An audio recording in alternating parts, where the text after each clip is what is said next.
দুটো প্ল্যাটফর্মেই অনেকে জিজ্ঞেস করছেন যে জাস্টিন ট্রুডোর চলে যাওয়াতে কানাডার ইমিগ্রেশন ক্ষতিগ্রস্ত হবে কিনা, কেয়ার গিভার প্রোগ্রাম বিশেষ করে বন্ধ হয়ে যাবে কিনা। আমার ব্যক্তিগত মতামত হচ্ছে বন্ধ হবার কোনো প্রশ্নই আসে না, কারণ কানাডার পপুলেশন এইজিং।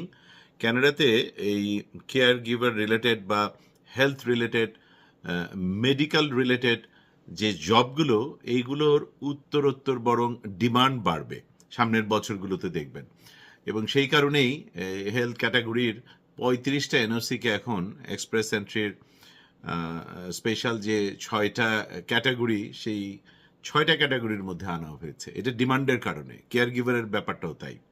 শুধু মনে রেখেন যে কেয়ার গিভারের চাকরি, আপনি ওই যে বাংলাদেশে যে ভণ্ড প্রতারকেরা সোশ্যাল প্ল্যাটফর্মে পেজ খুলে কেয়ার গিভারের চাকরি দেয়, সেই এদের সাথে যোগাযোগ করলে এবং চুপি চুপি কাউকে টাকা পয়সা দিলে আপনি প্রতারিত হবেন, এটা 100% নিশ্চিত। যাদের বেলায় প্রযোজ্য তাদের উদ্দেশ্যে বলছি এবং সাথে বিনীত অনুরোধ করছি, লোভী হবেন না, নিজেকে এই বিপদের মুখে ফেলবেন না।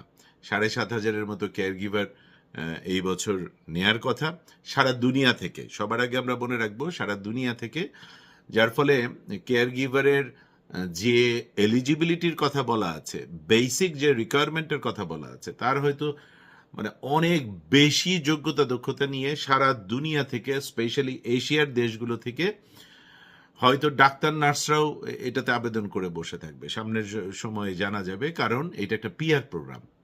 সেই জন্য কারো কথায় প্রলোভিত হয়েন না, কারো কথার দ্বারা বিভ্রান্ত হয়ে গিয়ে নিজের বিপদ ডেকে এনেন না।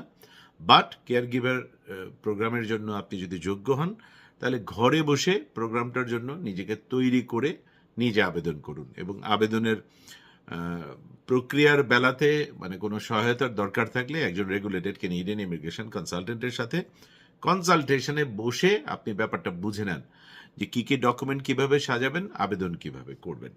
2025-এ এই প্রোগ্রামে যারা আবেদন করবেন সবার জন্য অনেক অনেক দোয়া।